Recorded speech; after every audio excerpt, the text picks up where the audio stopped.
Good morning everyone. English ട്യൂട്ടറിലേക്ക് സ്വാഗതം. ഇന്ന് നമ്മളിവിടെ കേരള സിലബസിൻ്റെ ക്ലാസ് 10ൻ്റെ സെക്കൻഡ് യൂണിറ്റാണ് ഇവിടെ ഡിസ്കസ് ചെയ്യാൻ പോകുന്നത്. സെക്കൻഡ് യൂണിറ്റിൽ ദ ഫ്രെയിംസ് എന്ന് പറഞ്ഞതിൽ അതിലുള്ള പ്രോജക്റ്റ് ടൈഗർ, സത്യജിത് റായുടെ പ്രോജക്റ്റ് ടൈഗർ ആ ആർട്ടിക്കിൾ, അദ്ദേഹം എഴുതിയ ആർട്ടിക്കിളിനെ ആ ചാപ്റ്ററാണ് എടുക്കാൻ പോകുന്നത്. പ്രൊജക്റ്റ് ടൈഗറിൽ ഒരു സീനാണ് ഡിസ്ക്രൈബ് ചെയ്യുന്നത്. എങ്ങനെയാണ് ഒരു ആനിമലിനെ വെച്ചിട്ട് ഒരു സീൻ ഷൂട്ട് ചെയ്യാൻ അതിൻ്റെ ഒരു ബാക്ക്ഗ്രൗണ്ടും ആ ഒരു ഡിഫിക്കൽറ്റിയാണ് ഇതിൽ ഡിസ്ക്രൈബ് ചെയ്യുന്നത് ഈ ചാപ്റ്ററിൽ. അപ്പോൾ സത്യജിത് റായ് എന്ന് പറഞ്ഞത് ഇന്ത്യൻ ഒരു ഭയങ്കര ഫേമസ് ആയിട്ടുള്ളൊരു ഫിലിം മേക്കറാണ്. ആളുടെ പത്തർ പാഞ്ചാലി എന്ന് പറഞ്ഞുള്ള ഫിലിം ഭയങ്കര ഹിറ്റായിരുന്നു. അതൊരു അപ്പു എന്ന് പറഞ്ഞൊരു കുട്ടിയുടെയും ആളുടെ സിസ്റ്ററുടെയും കഥയാണ്. അപ്പോൾ ഈ സത്യജിത് റായ് ഫിലിം ഫീൽഡിലേക്ക് വരാനുണ്ടായത് ഒരു French film maker Jean Renoir എന്ന് പറഞ്ഞ ആളെ കണ്ടുമുട്ടിയതിന് ശേഷം, പിന്നെ വിറ്റോറിയോ ഡി സിക്കയുടെ ഇറ്റാലിയൻ ഫിലിം ബൈസിക്കിൾ തീവ്സ് കണ്ടതിനും ശേഷമാണ് ഇങ്ങനൊരു ഫിലിം ഡയറക്റ്റ് ചെയ്യണമെന്നും ഒക്കെയുള്ളൊരു ഇൻട്രസ്റ്റ് വന്നത്.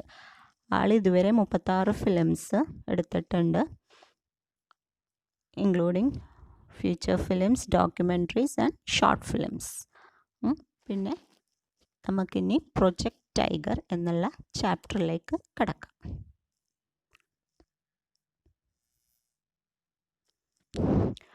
No one can beat Hollywood when it comes to making films with animals in them. I remember films in my childhood, and there were quite a few of them that had an Alsatian called Rin Tin Tin. This dog's acting was more impressive than a human's. Later, we got to see 3 or 4 other films with a collie called Lassie.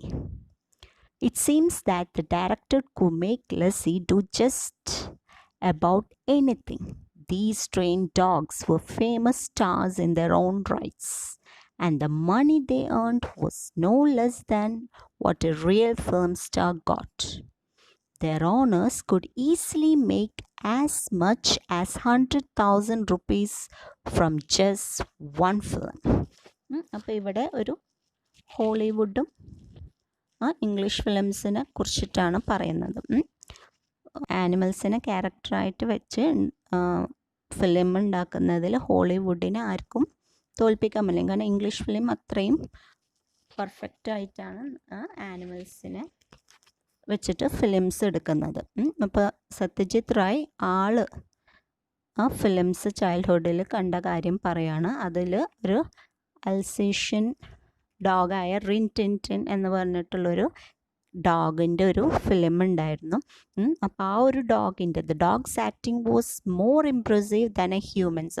അപ്പോൾ ഇവിടെ നമ്മുടെ writer പറയുന്നത് എന്താണ്, ആ ഡോഗിൻ്റെ acting എന്ന് പറഞ്ഞത് മനുഷ്യന്മാരെക്കാളും കൂടുതൽ മതിപ്പുള്ളതായിരുന്നു, ഇംപ്രസീവായിരുന്നു.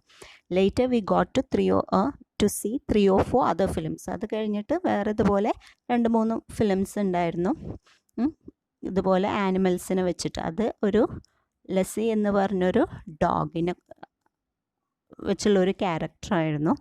It seems that the director could make Lassie do just about anything. അപ്പോൾ അത് ഒരു ഫിലിം കാണുമ്പോൾ നമുക്ക് തോന്നും ആ ഒരു ഡോഗ് ചെയ്യുന്ന ഓരോ കാര്യങ്ങൾ കണ്ടാൽ ആ ഒരു ഡയറക്ടറിന് ഈ ഒരു ഡോഗിനെ കൊണ്ട് എന്തും ചെയ്യാൻ പറ്റും എന്നുള്ളൊരു തോന്നൽ ഉണ്ടായിരുന്നു ആ ഒരു ഫിലിം കാണും. അതുപോലെയാണ് അവരുടെ ആക്ഷൻസ്, അത്രയും പെർഫെക്റ്റ് ആയിരുന്നു എന്നാണ് അതിൻ്റെ അർത്ഥം.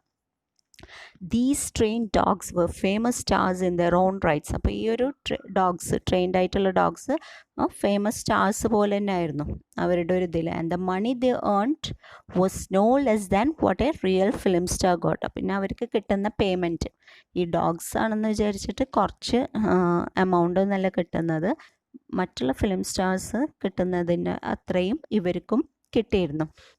അതുകൊണ്ട് ഈ ഓണേഴ്സിനൊക്കെ ഒരു ഫിലിം ചെയ്ത 100,000 റുപ്പീസൊക്കെ ഒരു ഫിലിമിൽ നിന്ന് തന്നെ കിട്ടുമായിരുന്നു ആ പണ്ട് കാലത്ത്. ഇപ്പം നമുക്കറിയാം ഇപ്പോഴും ആനിമൽസിനെ വെച്ചിട്ടുള്ള ഫിലിംസ് വരുന്നുണ്ട് അല്ലേ.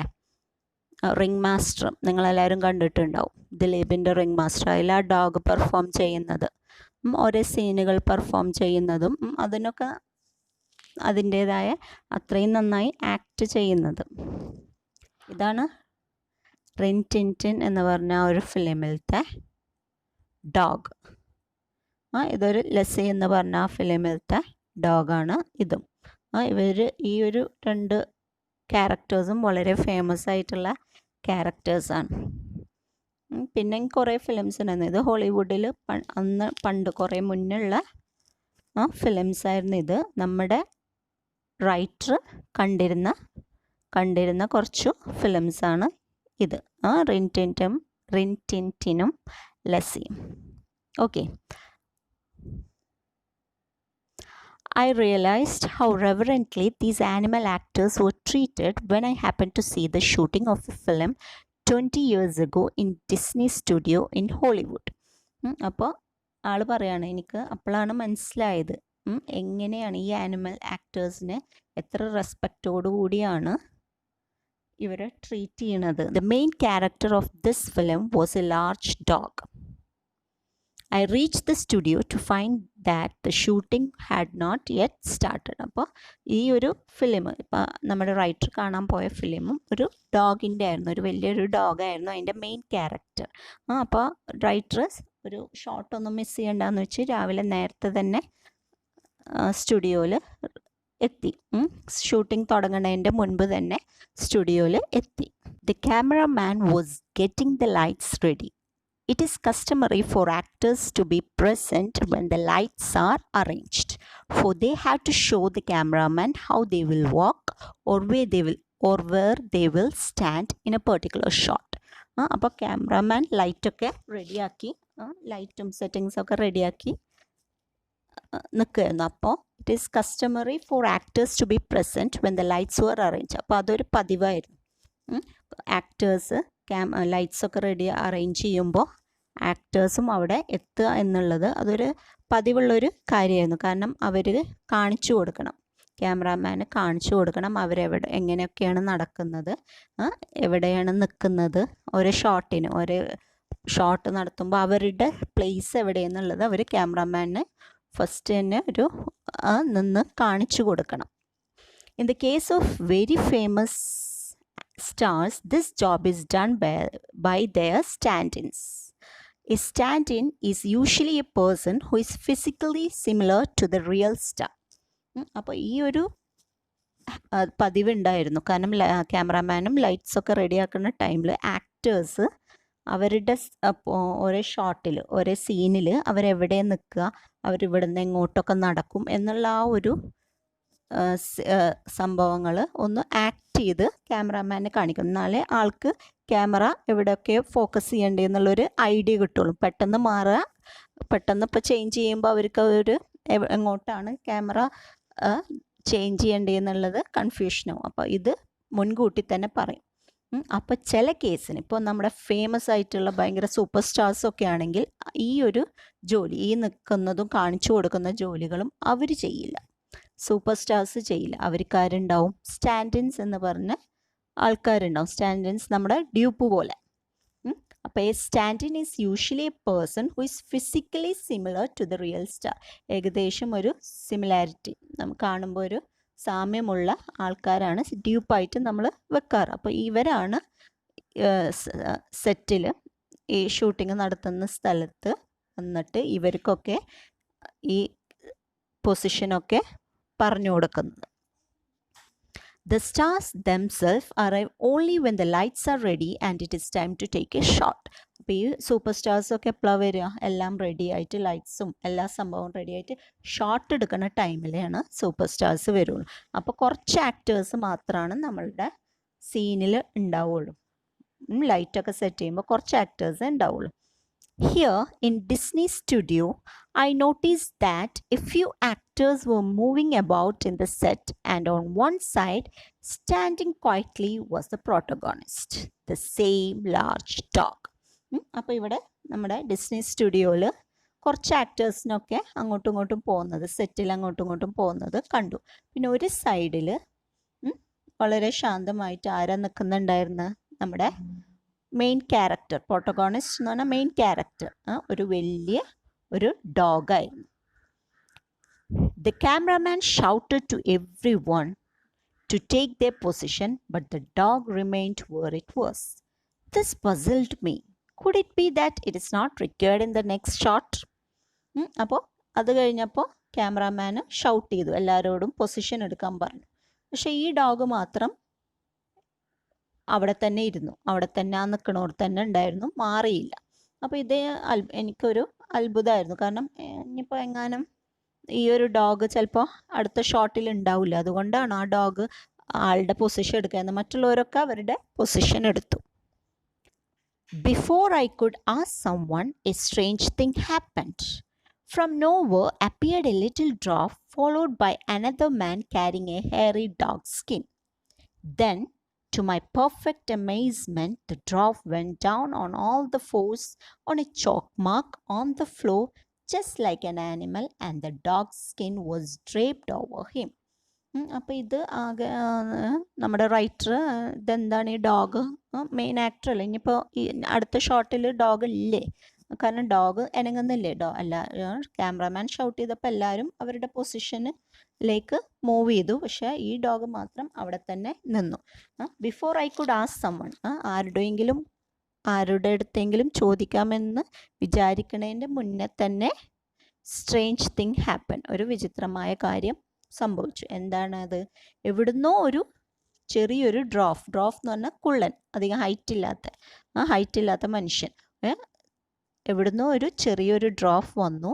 ആളുടെ ഈ ഒരു ഡ്രോഫിൻ്റെ ബാക്കിൽ വേറൊരു നോർമൽ മനുഷ്യൻ, another man carrying A hairy dog skin, ഒരു ഡോഗിൻ്റെ തൊലിയുള്ളൊരു skin mat.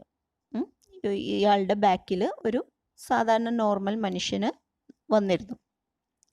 Then, to my perfect amazement, the dwarf went down on all the fours. അപ്പോൾ ഞാനിങ്ങനെ അത്ഭുതപ്പെട്ടു പോയി, കാരണം ഈ ഒരു കുള്ളൻ, ഈ ഒരു ഡ്രോഫ് ചെറിയ മനുഷ്യൻ എന്താ 4 കാലിലും നിന്നു. 4 കാലിൽ നിന്നിട്ട് എന്ത് ചെയ്തു? And he went down on the chalk mark. എന്നിട്ട് ആ മാർക്ക് ചെയ്ത സ്ഥലം, ഇവർക്ക് നിൽക്കാനുള്ള ഒരു സ്പോട്ട് മാർക്ക് ചെയ്യും, ആ പൊസിഷൻ തെറ്റാണ്. അപ്പോൾ അവിടെ പോയി ഈ ഒരു ഡ്രോഫ് നിന്നു. ജസ്റ്റ് ലൈക്ക് ആൻ ആനിമൽ, ഒരു മൃഗം നിൽക്കുന്നത് പോലെ ആ ഒരു ചോക്ക് മാർക്ക് ഇട്ട സ്ഥലത്ത് നമ്മുടെ ചോക്ക് കൊണ്ട് ഇങ്ങനെ മാർക്ക് ചെയ്യും ഓരോ സ്പോട്ട്. ഓരോ സീനിന് അവർ നിൽക്കുന്ന ഒരു സീൻ എവിടെ എന്ന് അറിയാൻ വേണ്ടിയിട്ട് ചോക്ക് കൊണ്ട് ഒരു വരച്ചിട്ടുണ്ടോ, എന്തെങ്കിലും ഒരു സൈൻ, വല്ല ക്രോസോ അങ്ങനെ എന്തെങ്കിലും ഇട്ടിട്ടുണ്ടോ. അപ്പോൾ അവിടെ പോയിട്ട് ഈ ഡ്രോഫ് അവിടെ നായയുടെ പോലെ നിന്നു. And the dog skin was ഡ്രേപ്ഡ് over him. പിന്നെ ഈ ഒരു നായയുടെ ഒരു തൊലിയും സംഭവങ്ങളൊക്കെ ഉണ്ടായിരുന്നല്ലോ, അതെന്ത് ചെയ്തു? അത് ഈ ഒരു ആളെ അതുകൊണ്ട് കവർ ചെയ്തു. അതുകൊണ്ട് ഡ്രേപ്പ് എന്ന് പറഞ്ഞാൽ കവർ ചെയ്യുക. ദെൻ ഹി ക്രോൾഡ്, അപ്പോൾ ആളെന്ത് ചെയ്തു? എഴഞ്ഞു, മുട്ടുകാലിനെ നീന്തി. From one mark to another, and the cameraman got busy with the lights. അപ്പോൾ ഒരു മാർക്ക് ഉണ്ടാവും ഈ ഡോഗിന് ഇതാക്കാൻ വേണ്ടിയിട്ട്. അപ്പോൾ ഒരു മാർക്കിൽ നിന്ന് അടുത്ത മാർക്കിലേക്ക് ഇത് ഇങ്ങനെ 4 കാലിൽ പോയി. And the cameraman got busy with the lights. അപ്പോൾ ക്യാമറാമാൻ ലൈറ്റ്സ് ആയിട്ട് ബിസിയായി.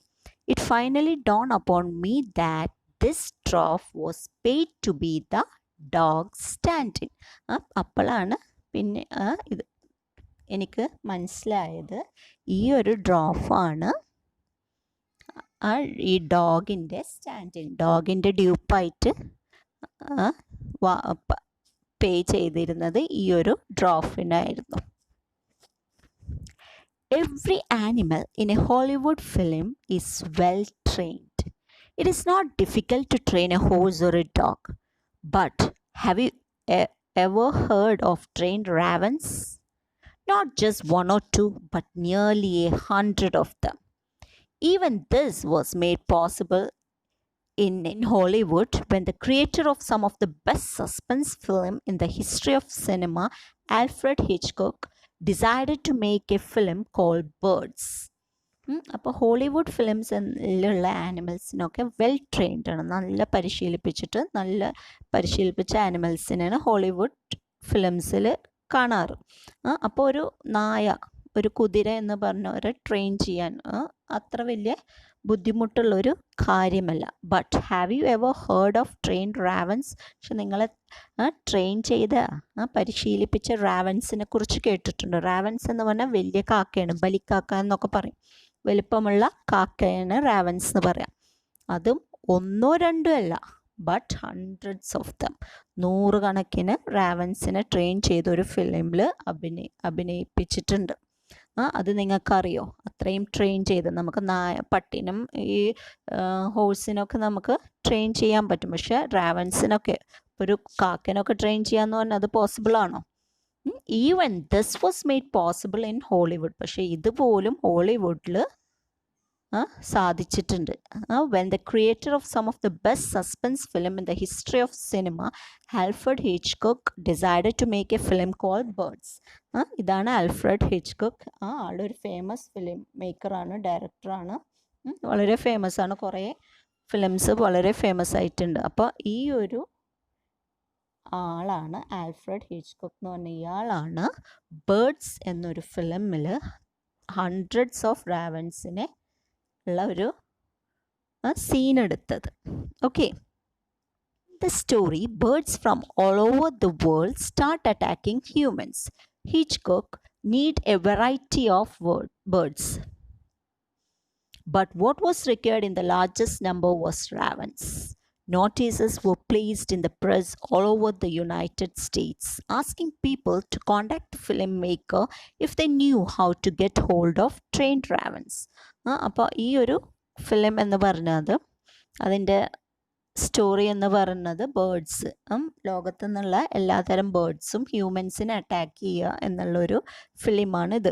അപ്പോൾ അതിന് വേണ്ടി വെറൈറ്റീസ്, പലതരം ബേർഡ്സിനെ വേണ്ടി വന്നിരുന്നു ഡയറക്ടർക്ക്. ബട്ട് കൂടുതൽ വേണ്ടി വന്നത് എന്തിനാണ്? ഈ റാവൻസ് പറഞ്ഞ ബേർഡ്സിനാണ്, ഈ വലിയ കാക്കകളെയാണ് വേണ്ടി വന്നത് കൂടുതൽ നമ്പറിൽ.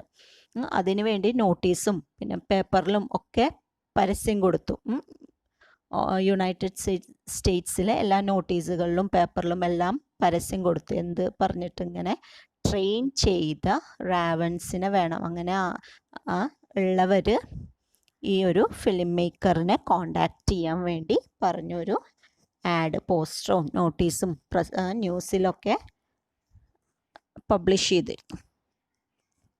someone replied within a few days. കുറച്ച് ദിവസം കഴിഞ്ഞപ്പോൾ ഒരാൾ റിപ്ലൈ ചെയ്തു. He was asked to bring his birds and he arrived with almost 100 trained ravens. അപ്പോൾ റിപ്ലൈ ചെയ്ത ആളോട് ബേർഡ്സിനെ കൊണ്ട് വരാൻ പറഞ്ഞു. അപ്പോൾ ഇയാൾ എന്ത് ചെയ്തു? 100 ബേർഡ്സ്, ട്രെയിൻ ചെയ്ത ബേർഡ്സിനെ കൊണ്ടുവന്നു.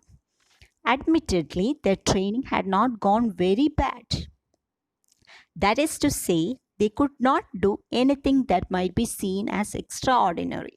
But if as many as 50 ravens are told to perch quietly in a row on a specified spot, and if they obey this command instantly, isn't that pretty impressive? അപ്പോൾ ഇത് ആൾ കൊടുന്നു, hundreds of റാവൻസിനെ കൊടുന്നു. കാരണം ആൾ train ചെയ്തത് അത്ര വലിയ മോശമാണെന്നും പറയാൻ പറ്റില്ല. കാരണം ഈ ഒരു ബേർഡിനെ കൊണ്ട് ഭയങ്കര എക്സ്ട്രാordinary ആയിട്ട് അസാധാരണമായ ഒരു കാര്യവും നമുക്ക് ചെയ്യാൻ പറ്റില്ല. Is it? ബട്ട് ഈ ഒരു 50 കാക്ക തന്നെ, ഈ നമുക്ക് ഒരു 50 കാക്കകളെ മിണ്ടാണ്ട് ഒരു റോല് ഇങ്ങനെ ബാക്ക് ഒരു സ്പോട്ടിൽ തന്നെ ഇങ്ങനെ ഇരുത്താൻ പറ്റുകയാണെങ്കിൽ, ബ്രാഞ്ചിന്മേൽ ഇരുത്താൻ പറ്റുകയാണെങ്കിൽ, ആൻഡ് അത് അവർ ഒബേ ചെയ്യുകയാണെങ്കിൽ, അത് ഒരു ട്രെയിൻ ചെയ്ത ഒരു നല്ലൊരു ഇതല്ല, അതൊരു പോസിബിൾ ആയിട്ടുള്ള കാര്യമല്ലല്ലോ. നമുക്ക് എല്ലാ ബേർഡ്സിനും എല്ലാ റാവൻസിനെയും കൂടി ഒരു ബ്രാഞ്ചിന്മേൽ അല്ലെങ്കിൽ ഒരു ഇതിന്മേൽ ഒരു സ്പോട്ടിൽ, ഒരു പ്രത്യേക സ്ഥലത്ത് അവിടെ നമ്മൾ മിണ്ടാതെ ഇരുത്താൻ പറ്റിയെങ്കിൽ അതൊരു ട്രെയിൻഡ് ആയിട്ടുള്ള ഒരു സംഭവം തന്നെയല്ലേ, അതൊരു ഇമ്പ്രസീവ് ആയിട്ടുള്ളത് തന്നെയല്ലേ. അല്ലാണ്ട് നമുക്ക് ഈ ഒരു കാക്കനെ കൊണ്ട് വേറെ അതിലും വലിയ അത്ഭുതങ്ങളൊന്നും ഓവറായിട്ട് ചെയ്യാൻ പറ്റില്ല. ഇതാണ് ആൽഫ്രഡ് ഹിച്ച്കോക്കിൻ്റെ ദ ബേർഡ്സ്. കണ്ടില്ലേ?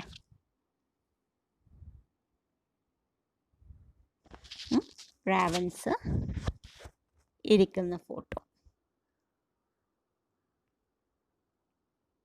ക്വയറ്റായിട്ട് ഒരേപോലെ അതെന്ന് പറഞ്ഞാൽ നമുക്ക് ആ സീന് വരുമ്പോൾ ആ ഒരു സ്പോട്ടിൽ ആ ഒരു ടൈമിൽ ഇങ്ങനെ ഇരിക്കാനും എല്ലാവരും ഒരേപോലെ അങ്ങോട്ട് പറക്കാണ്ടും ഇതാക്കാണ്ടും ഒക്കെ ഒരേപോലെ ആ ഇരിക്കുന്ന ഷോട്ട് കിട്ടുക എന്ന് പറഞ്ഞാൽ ഭയങ്കര ടഫായിട്ടുള്ള കാര്യമാണ്.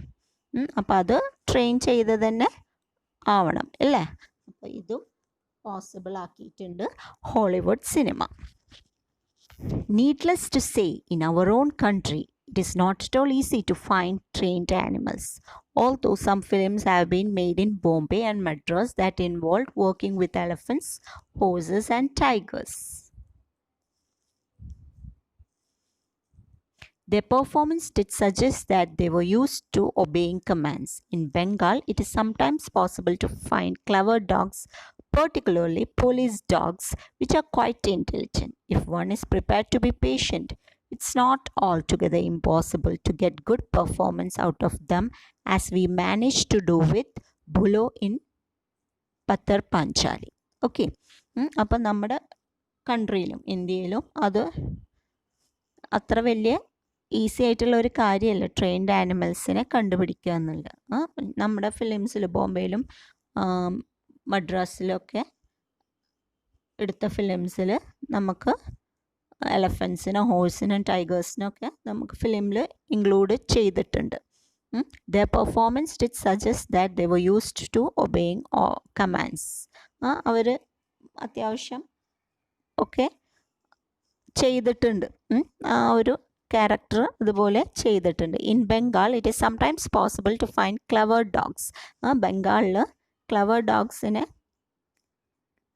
കിട്ടാൻ എളുപ്പമാണ്, പോസിബിളാണ്, പറ്റുന്ന കാര്യമാണ്. പെർട്ടിക്കുലർലി പോലീസ് ഡോഗ്സിനെ which are quite intelligent. If one is prepared to be patient, it is not altogether impossible to get good performance out of them. അപ്പോൾ നമ്മൾ പേഷ്യൻ്റ് ആണെന്നുണ്ടെങ്കിൽ നമുക്ക് അവരെ കൊണ്ട് നന്നായി പെർഫോം ചെയ്യാൻ പറ്റും. അതുപോലെയാണ് അവരുടെ ഫിലിം സത്യജിത് റായുടെ വേറൊരു ഫിലിം നമ്മൾ പറഞ്ഞല്ലോ പത്തർ പാഞ്ചാലി എന്ന് പറഞ്ഞുള്ള ആ ഒരു ഫിലിമിൽ ഭുലോ എന്ന് പറഞ്ഞ ഡോഗിനെ കൊണ്ട് act ചെയ്യിപ്പിച്ചത്. Yet a dog might be difficult, not impossible to handle. What was one supposed to do if there was a need for a tiger in a film? We had to deal with this problem too when we were shooting Guppy Ghane Bhagya Bhaine. In the film, Guppy, who was banished by the king, wanders in the forest, meets Bhaga, who is also been banished. They see a tiger and freeze. അപ്പോൾ ഡോഗിനെ കിട്ടുക എന്ന് പറഞ്ഞത് difficult ആവും, പക്ഷേ impossible അല്ല, സാധിക്കാൻ പറ്റാത്ത സംഭവമൊന്നുമല്ല, നമുക്ക് അതിനെ ഹാൻഡിൽ ചെയ്യാൻ പറ്റും, ഡോഗല്ലേ. ബട്ട് ഒരു ടൈഗറിനെ ഫിലിമിൽ വേണമെന്നുണ്ടെങ്കിലോ അപ്പം എന്ത് ചെയ്യും? ഇതുപോലൊരു പ്രോബ്ലമാണ് ഗോപി ഗനെ ഭാഗ്യ ഭനി എന്ന് പറഞ്ഞ ബംഗാൾ ഫിലിമിൽ, ആ ഒരു ബംഗാൾ നെയിമാണ്, ആ ഒരു ഫിലിം ഷൂട്ടിങ്ങിൽ ഇവർക്ക് ആവശ്യം വന്നത്. In the film, Gopi, who was banished by the king, wanders in the forest. അപ്പോൾ ഈ ഒരു ഫിലിമിൽ ഗോപി എന്ന് പറഞ്ഞ ക്യാരക്ടറിനെ ബാനിഷ്ഡ് എന്ന് പറഞ്ഞാൽ നാട് കടത്തി, കിങ് രാജാവ് നാട് കടത്തി. അപ്പോൾ ആൾ വാണ്ടർ ചെയ്യാന്ന് പറഞ്ഞാൽ അലിഞ്ഞു തിരിഞ്ഞ് നടക്കുക. ആ ഫോറസ്റ്റിൽ ഇങ്ങനെ അലഞ്ഞു തിരിഞ്ഞ് നടക്കുമ്പോൾ ആരെ കണ്ടു? ബഗ എന്നുള്ള ആളെ കണ്ടു. Who is also been banished. ബഗനെയും എന്താണ് ബാനിഷ് ചെയ്തതാണ്, നാട് കടത്തിയതാണ്. They see a tiger and freeze. അപ്പോൾ ഇവർ രണ്ടുപേരും ഇങ്ങനെ കാട്ടിൽ കൂടെ പോകുമ്പോൾ അവരൊരു ടൈഗറിനെ കാണുകയാണ്. ടൈഗറിനെ കണ്ടപ്പോൾ തന്നെ അവർ നിശ്ചലമാവുകയാണ്, ഫ്രീസ് ആവുകയാണ്, മൂവ്മെൻ്റ് ഇല്ലാണ്ട് അങ്ങനെ തരിച്ചു നിൽക്കുകയാണ്. But the tiger simply walks. പക്ഷെ ടൈഗർ ഒന്നും ചെയ്തില്ല, അത് നടന്നു. ഇതാണ് പത്തർ പാഞ്ചാലി, ഒരു ബോയുടെ കഥയാണ് ഇത്. നമ്മുടെ ഗുപ്പി ഗനെ ഭഗ ബനെ എന്ന് പറഞ്ഞ ആ ഫിലിമിൻ്റെ പോസ്റ്ററാണ്. Okay, but the tiger simply walks about in the forest without paying them the slightest attention. അപ്പം ടൈഗർ എന്ന് പറഞ്ഞത് ഒന്നും ചെയ്യുന്നില്ല, വെറുതെ നടക്കുകയാണ്. ഇവരൊന്നും നോക്കിയില്ല, ചെറുതായിട്ട് പോലും ഇവരെ ശ്രദ്ധിച്ചില്ല. Having thought of the scene, I simply had to shoot it. അപ്പോൾ ഈ സീൻ ഓർത്തപ്പോൾ എന്തായാലും അത് ഷൂട്ട് ചെയ്യണം. But where were we going to find a tiger? The obvious thing was to look in a circus, since they were likely to have trained animals. അപ്പം എന്താ shoot ചെയ്യണം. പക്ഷെ എവിടെ നിന്നാണ് ടൈഗറിനെ കിട്ടുക? പക്ഷെ അത് നമുക്കറിയാം, ഒരു ടൈഗറിനെ കിട്ടണമെന്നുണ്ടെങ്കിൽ സർക്കസിൽ നോക്കണം. സർക്കസിലാണ് നമുക്ക് ട്രെയിൻഡ് ആനിമൽസിനെ കിട്ടുക. As a matter of fact, one called Bharat Circus was visiting Calcutta at the time, holding shows in Marcus Square. അപ്പോൾ ഭാരത് സർക്കസ് കൽക്കട്ടയിൽ ആ ടൈമിൽ അവരെ ഷോ നടത്തുന്നുണ്ടായിരുന്നു. എവിടെയാണ്? മാർക്കസ് സ്ക്വയർ എന്ന് പറഞ്ഞുള്ളൊരു സ്ഥലത്താണ് അവർ ഷോ നടത്തുന്നത്. അപ്പോൾ അവരെ വിളിച്ചു. We sent someone to make an appointment with its Tamil manager and then went to meet him one morning. അപ്പോൾ ആളുടെ തമിഴ് മാനേജറിൻ്റെ അടുത്ത് ഞങ്ങൾ ഒരാളെ വിട്ടിട്ട് അപ്പോയിൻമെൻറ്റ് ഫിക്സ് ചെയ്തു. എന്നിട്ട് ഒരു മോർണിംഗ് അവിടെ ചെന്ന് ആളെ കാണാൻ പോയി. He greeted us warmly and ordered South Indian coffee for us. അപ്പോൾ ആൾ ഞങ്ങളെ ഗ്രീറ്റ് ചെയ്തു, കാരണം തമിഴന്മാരാണ്. അപ്പോൾ സൗത്ത് ഇന്ത്യൻ കോഫി, ഇവർ നോർത്ത് ഇന്ത്യൻസ് അല്ലേ.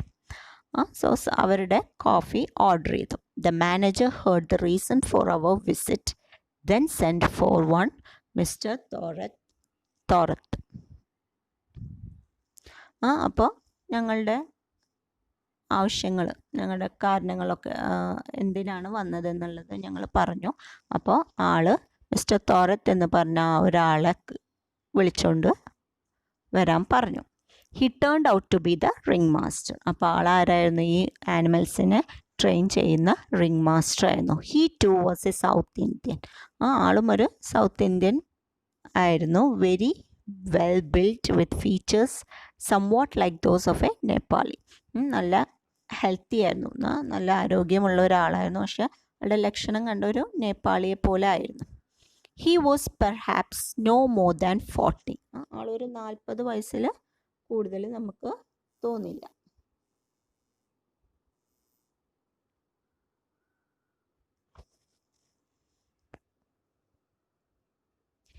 He showed us an old scar on his forearm which had been caused by a tiger. അപ്പോൾ ഒരു 40 വയസ്സിൽ കൂടുതലൊന്നും തോന്നില്ല. ആളെന്ത് കാണിച്ചു തന്നു? ഒരു പഴയ പാട് കാണിച്ചു തന്നു. കൈത്തണ്ടയിൽ പണ്ടൊരു പഴയ പാടുള്ളത് കാണിച്ചു തന്നു. Which was caused by tiger. അതൊരു ടൈഗർ അറ്റാക്ക് ചെയ്തൊരു പാടായിരുന്നു. അപ്പോൾ ഇതാണ് നമ്മുടെ പ്രോജക്റ്റ് ടൈഗറിൻ്റെ ഫസ്റ്റ് ഹാഫ്. ബാലൻസ് അടുത്ത ക്ലാസ്സിൽ എടുക്കുന്നതാണ്. ഇതുവരെ പറഞ്ഞത് മനസ്സിലായെന്ന് വിചാരിക്കുന്നു. അപ്പോൾ ഇവിടെ സത്യജിത് റായ് ആളുടെ ഒരു ഫിലിം എടുക്കുന്നതിൻ്റെ ആ ഒരു അതിൻ്റെ ബാക്ക്ഗ്രൗണ്ടും അതിനെക്കുറിച്ചുള്ള ഒരു ആനിമൽസിനുള്ളൊരു ഫിലിം എടുക്കുക എന്ന് പറഞ്ഞത് കുറച്ച് ടഫായിട്ടുള്ള കാര്യമാണ്. അപ്പോൾ അത് എങ്ങനെയാണ് നടന്നത്, എത്ര ടേക്കോട് കൂടി നടന്നത്, അങ്ങനെയൊക്കെയുള്ള ഒരു ആർട്ടിക്കിളാണ് ഈ ഒരു പ്രോജക്റ്റ് ടൈഗറിൽ പറയുന്നത്. അതിൻ്റെ ഫസ്റ്റ് ഹാഫ് നമ്മൾ കഴിഞ്ഞു. ഇനി നമ്മൾ സെക്കൻഡ് ഹാഫിലേക്ക് അടുത്ത ക്ലാസ്സിൽ കടക്കും. ഓക്കെ, അപ്പോൾ ഇത്രയും മനസ്സിലായെന്ന് വിചാരിക്കുന്നു. അടുത്ത ക്ലാസ് വരെ താങ്ക് യു.